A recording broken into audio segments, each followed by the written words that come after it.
Hey everyone, and welcome to our January webinar, the first webinar of 2026. Really excited to host everyone. I'm Dave Alton.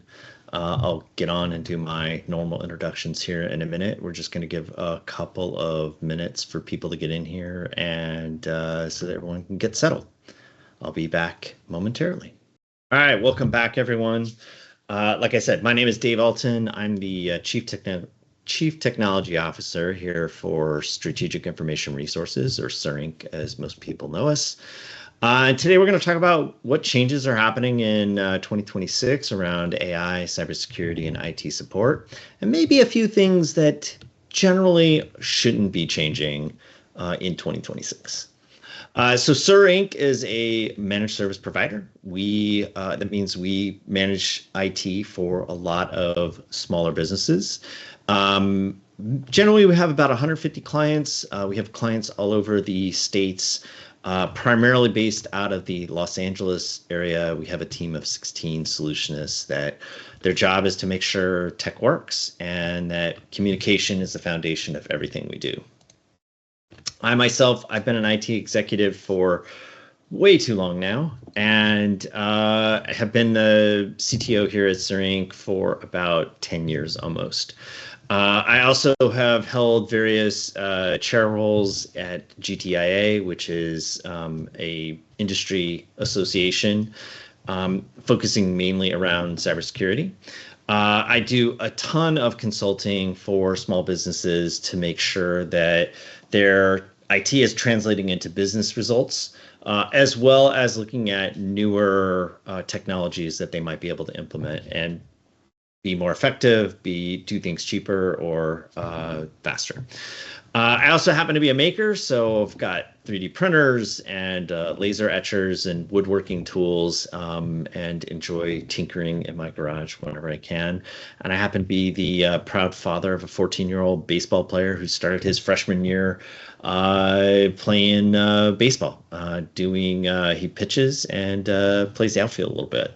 And we're really excited that spring is starting up here, and he's going to get off to a running start, we hope, in his baseball career. So what do we need to talk about for 2026? So what are we seeing change? I think probably the biggest thing we're going to see in 2026 is more AI in workflows. And what that translates into is right now a lot of people kind of chat with AI, but we're going to see it really start to do things or do more things. We're going to see a lot more pressure on kind of payment processing workflows, especially around business email compromise and things like that.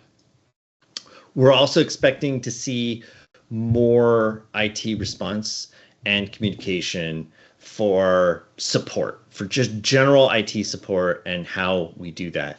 The key takeaway from all this is, and what everybody should know is that identity and human decisions are still the main attack path for bad guys in 2026. So we need to build plans around that and to prevent breaches. You can see on that chart on the right there, the human element in breaches is still 68% of all breaches have some kind of human element in it. And then breaches involving stolen credentials, 31%. So it's still by far the largest way attackers get in this day and age. So we're really going to see our the big shifts come in these kind of 5 areas, right? AI moves from content to action. So instead of chatting with a chatbot, you're going to see your chatbot taking actions. AI governance is going to be a must-have in 2026. Knowing when it's okay to use automation and AI to accomplish things, and making sure that it's doing it the way we want, and that the risk for it doing something wrong is as little as we can make it. We're going to see identity become the new perimeter. So I don't know about you, but I don't see very many people installing an app on their in their network anymore or on their machine. It's a website that they access, and the way they gain access is through credentialing, right? Their username and password, hopefully username and password and MFA, and that is going to be kind of how we protect things as we kind of move forward. Fraud attacks in business processes is just going to skyrocket. As we add automation, as we add less human interaction into our processes, the chance and likelihood of an attack vector coming in through those mechanisms becomes much, much higher. So we're going to talk about some ways that we can handle that and mitigate that, but then also make sure that we're thinking about that we don't want everything just fully automated. That really can open us up to some bad actors doing some very bad things. And we're really talking about resilience being measured in the time it takes to restore your data versus how much data you've backed up or that you're backing up, right? We want to see certain things not change, right? Human accountability, money, access, and client-facing things should all still be human-facing, right? That somebody really should be on top of that. Somebody should be reviewing it. Somebody should be making sure that they are the processes, the workflows that we're doing are 100% still working the way we expect them to, right? MFA stays mandatory. This says admins first. Honestly, everyone should have MFA turned on for everything, everywhere. We've seen attack vectors take place with Facebook and personal accounts that kind of lead to businesses being compromised, right? And really, communications should stay the foundation of really everything that is, happening, right? Talking to people, picking up the phone, sending an email, making sure that they're handled and taken care of the way we expect them. So at the end of this, we're going to have a really quick 90-day mini project plan that you can run and you can implement. If you need help or you're not sure how to do something, we are here for that. But this is something that anyone should be able to take on. So what's our trend one? So AI shifts from content to actions. I've been kind of alluding to that this whole time. I don't know how up on AI folks are, but there's this new AI kind of tool that has come out called, originally it was called Claudebot, spelled CALWD. And then they changed it to Moltbot, sticking with a lobster theme, I guess. And this is a new AI agent that really can just do whatever it wants. Whatever you give it access to, whatever tools it has access to, it can and does act on your behalf.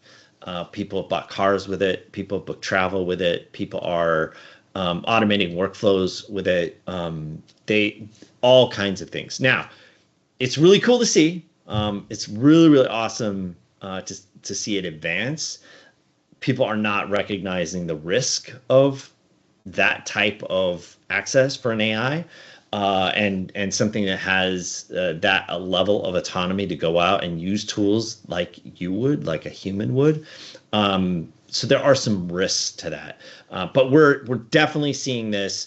Hey, I go in and I chat with my chatbot and it gives me good information. Then I copy that and I paste it and I do things with it. We're really starting to see this where you go in, you draft with the AI, you build a summary, you get some answers. It decides kind of the next recommended step, and then it actually takes action and changes records or triggers a workflow. And that's the making sure that the AI is really working in your kind of mindset, your way. And there's definitely ways to do that, but it has to be engineered, it has to be properly managed. And that's definitely one of the things that you're going to want to focus on as we continue to move forward in 2026. And a lot of small businesses are like, yeah, AI, I don't really need it. It's not a thing. But really and truly, I see AI helping small businesses much more than large business. Large business has an issue of they have so much data. It's so widespread, it's so diverse that the AI loses context very, very quickly, right? It doesn't understand this massive context window that it would need to maintain. Where small business is a smaller subset of data, right? Smaller things. It's more able to be nimble and act on some of these newer trends that are coming out. So AI is definitely going to be taking more action in the future, and if done well, it can take action and really take things off of business owner plates.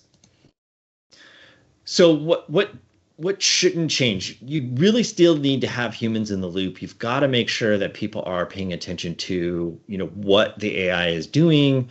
Hey, the AI can draft this. It can do the research. It can provide even revisions. But a human has to approve any decision that has irreversible risk. So that is, and irreversible risk is like, hey, I want you to transfer some money. If it does it wrong, there's huge risk to, the other side of that transaction. I transfer all the money out of my account. That's not what I intended to do, right? It sends a blog post, right? Something simple. It sends a blog post, and the blog post is mediocre or not good or worse. It's inaccurate, and it can tarnish your reputation. It writes an email that you copy and paste in, and you don't really check it. And what you end up finding is that it doesn't have a lot of the nuances and voice and tone that you have, and may in fact alienate a client or end user, right? So really think about those things, right? Create approval gates, things where it's non-negotiable. This has to go through a human, right? Anything that moves or transfers money, any changes to access, admin roles, MFA resets, any new devices, that also should have a human in the middle. An automation, AI can help and kind of clean that or speed that up, but the final approvals really need to hit on the human side, right? Anything that goes client facing, contracts, I would not really put contracts or use a contract that AI created for you, because it's looking at this huge context window called the internet, and in that internet it can have all kinds of things that are just straight up wrong, right? And so I would generally not have a contract go through an AI. Maybe it's your first draft and then your lawyer looks at it. Any kind of security statements or promises that are client facing that AI generates, you have to make sure that that's what I want, right? Have an audit trail, right? A lot of tools have the capability of turning audit trails on, but they don't do that, right? Log what happened, logged who initiated the action, what data was used, who approved it, what changed, and when it happened. With those things, you can at least get a good idea of, okay, where was the mistake made? How do we correct for it? If the AI did it, how do we make it so that it doesn't happen again, right? Automate the busy work, right? Really take the simple stuff out of it, and then keep accountability with people. So trend 2, identity becomes the perimeter. So this has really been happening for the last 5 years as more SaaS and applications kind of take center stage and we operate on it. You are, in general, your identity is how you protect whatever's happening, right? If I want to go talk to my Office 365 accounts, if I want to send an email, I don't really, there's a program installed, but I'm not really signing on to anything. My identity's been I verified by Microsoft by signing in there, and then I'm just able to use it, right? So think about that is, I could be anywhere in the world and be signed in. My network doesn't matter as much. What computer I'm on doesn't matter as much. A lot of those things kind of get pushed away because I've said, no, that's me. I'm the user, and I'm going to go do this and kind of run with this. So it's important to kind of pay attention to what your identity is and how you protect it, right? So We talked about this at the top. The human element is involved in the majority of breaches. Stolen credentials show up in 31% of breaches over the last 10 years. Sometimes those credentials are 10 years old. We've seen that where someone's credentials is ancient and they just never went in and changed anything, right? So that's why identity beats the perimeter, right? It used to be you could put in a firewall and people couldn't really attack you, right? But now everything lives outside of those walls. And so you have to protect at the perimeter. Passkeys. So passkeys are not new. They've been around for decades, honestly. They used to be RSA tokens. We used to do this with key cards, thumbprints, but it's really designed to be more phishing resistant and eliminate any kind of shared secrets like a password, right? So when you use passkeys, and this is something that's built into Windows, it's something that's built into various password managers. It's really, really much stronger authentication if you're using a passkey, where I'm verifying automatically with two things. Hey, yes, you're signed into your 2FA. I'm sorry, not your 2FA. You're signed into your password manager. Your password manager, before it lets you push that password in, asks for a key. Hey, give me your PIN.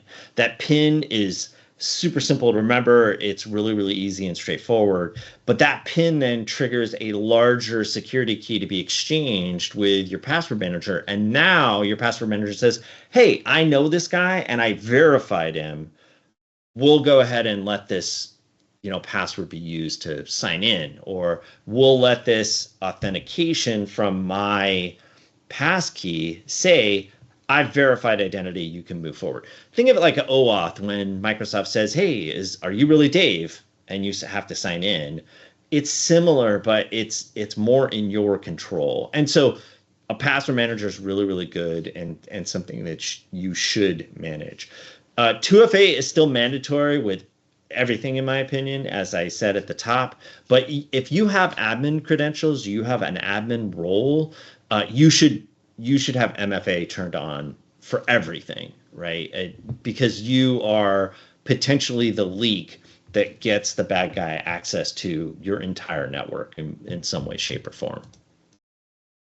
So identity actions for Q1. Enforce MFA for admins and high-risk apps. So your banking app, right? It should have MFA on it, right? Remove shared accounts. We've been working with our clients to take these shared accounts away completely.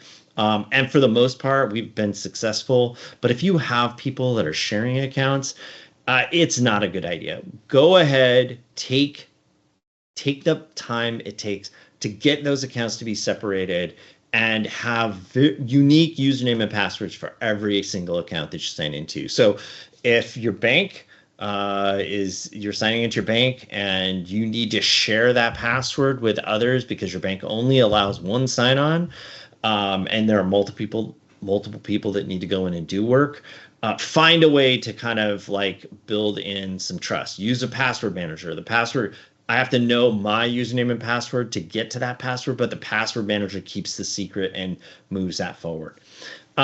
Review vendor access and really staff access as well. Take the time, go through, hey, does everybody need access to everything here? Or can I, create roles that allow only the most, the admin to have admin roles, but someone that just needs to look at billing doesn't necessarily get admin, right? So that is really, really important that you are reviewing those on a regular, semi-regular basis. And then pilot the passkeys where feasible, right? Take the time to go in and start using those. I've been slowly implementing those in my personal life, and they're super convenient and far more secure than a lot of the other ways to do it. But make sure you're implementing it in the proper way, right? Tying it to, something, some third-party tool that you don't know a lot about. Probably not the best way to implement passkeys. Look at using a password manager. Look at using Google's password manager. Do not use a browser password manager. That is not acceptable and doesn't work very well, you want to use something that's built for managing passwords and passkeys. All right, trend 3, fraud attacks in business processes. So right now, we are seeing this huge spike in accounts payable, accounts receivable,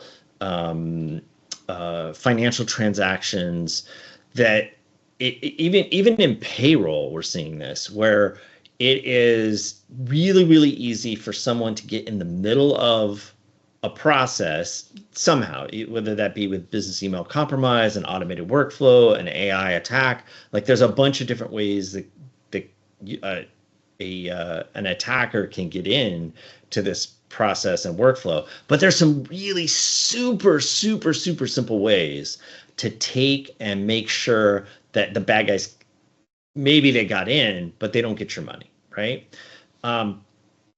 Any financial transaction, any, doesn't matter what it is, W-2 change, ACH transfer, paying an invoice with a credit card. I don't care what it is. If it has a financial component, take the time to verify a call back to a known number. Don't ever just assume that an email comes in and it says, hey, my banking account information has changed. And you just go, oh, okay, sure. And you make that change. The bad guys are stealing your money when you do that. So it's really, really important that you call and check and verify that that is actually what's happening, right? Some people have a 2-person check for changes, right? Anytime there's a change, especially with a big vendor, like we've had a couple incidents where, a nonprofit was, tricked into sending a large sum of money. On any kind of transfer that's in a large sum, it doesn't just go through one person, it goes through two, right? And that used to be the case when you issued a check, right? Oh, I'm going to issue a check for $10,000 to a vendor. Okay, well, you got to have 2 signatures to kind of get that check to get processed, right? It's that same kind of mentality as you're really trying to protect that, hey, your process doesn't get compromised. And because the process is compromised, the bad guys are able to steal money. Make sure that you have current records for your vendors, right? Make sure that you have, who is my banker, who is, this person that does accounts payable. If you know those things, it's much, much harder to commit fraud against you in a workflow. Trend 4, resilience is measured in restore speed. Backups only count if you can restore what matters. So what changes do organizations need to make? One, a lot of people still say, yeah, it's not going to be me, or I have backups and we can recover really quickly.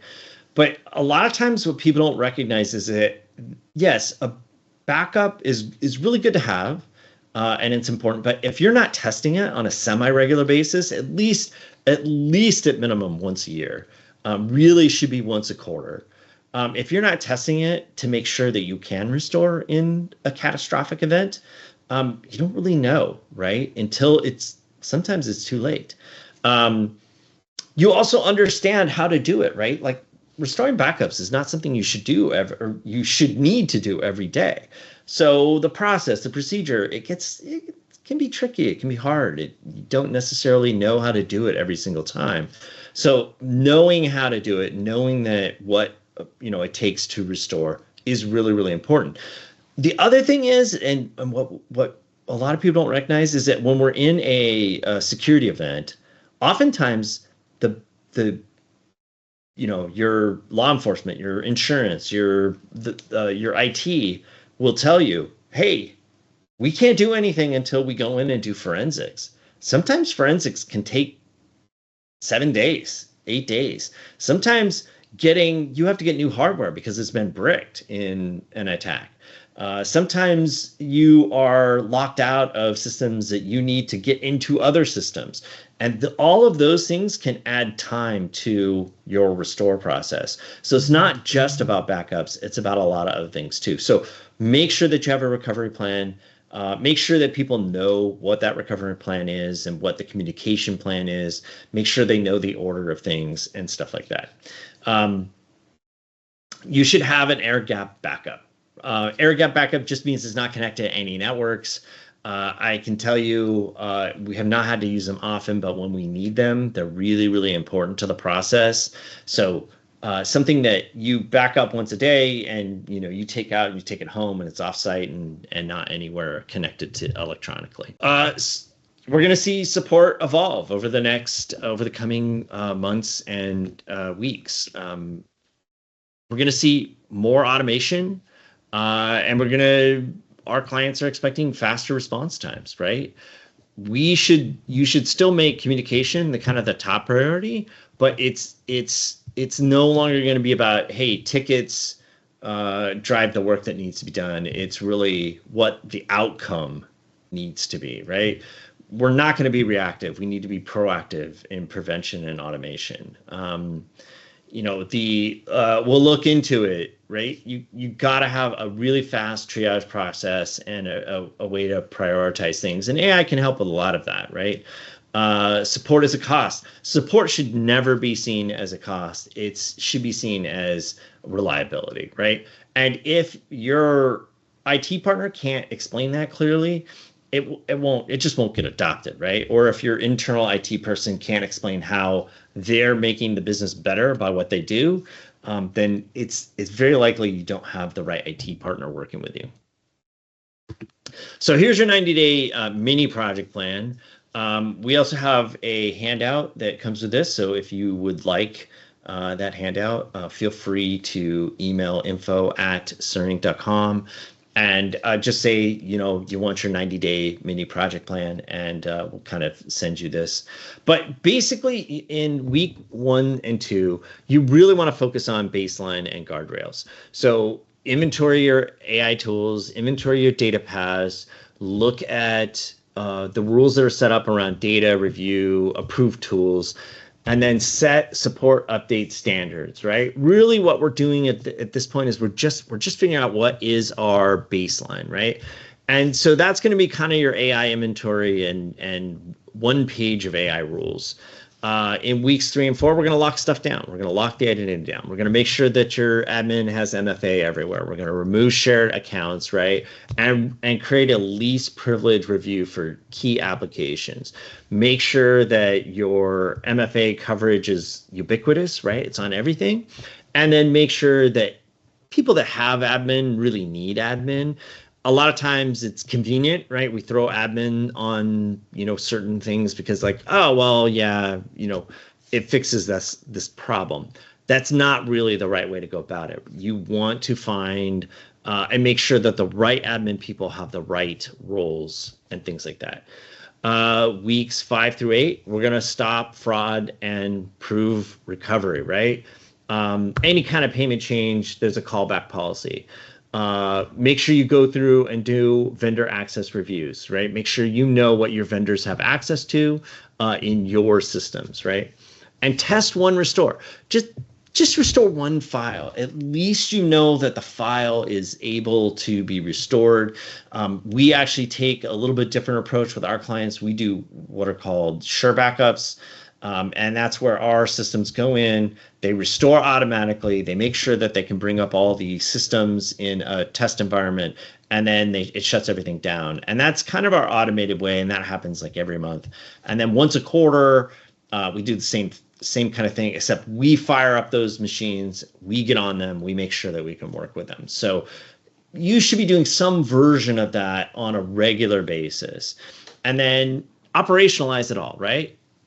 Make sure that you're getting logging evidence. Make sure that people are using MFA. Tune your policies. This is never a one and done type thing. You start with something and you iterate on it until it's exactly the way you want it to be. Take the time. So it's kind of a fun little exercise, but run a tabletop, right? And we've done this with our clients where they want to know what's it feel like to be in an incident, And we do tabletop exercises around fraud, around business email compromise, around ransomware restores and things like that, where we put the client in a situation and then we measure, like, what are they doing? How are they doing it? Are they making the right phone calls? Are they making the right decisions? And then we kind of review that. We go over it and we say, hey, we could have done these things better. We could have done these things different.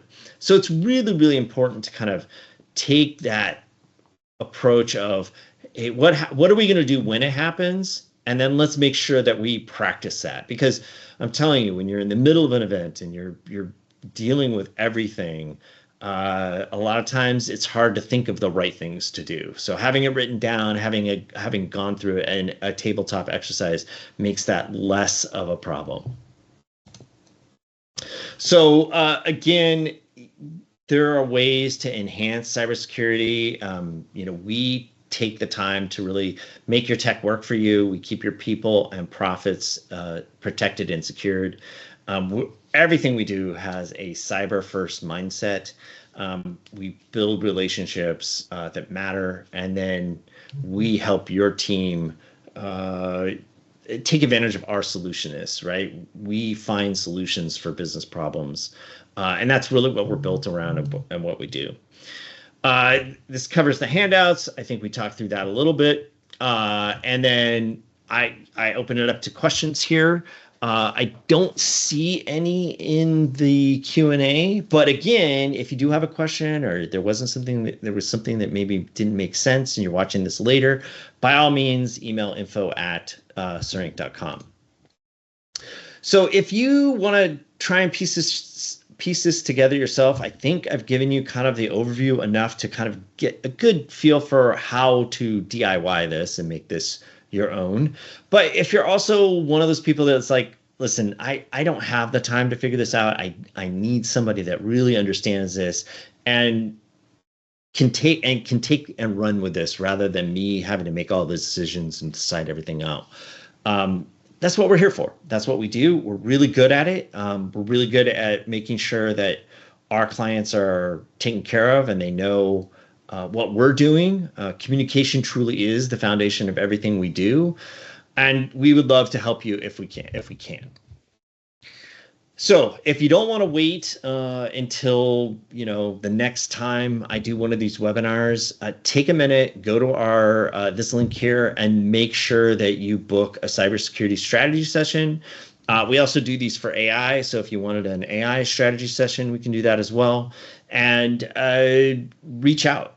If you're don't want to go to the website and sign up on a web page and look at our calendar, that's fine. Just send an email at info@sirinc.com. We're happy to jump in and help out where we can and put you on the correct path. Sometimes that's a full, client, coming on board with us. Sometimes that's just taking some time with you to walk you through, like, hey, this is what this looks like if you do it on your own. So happy to help if we can.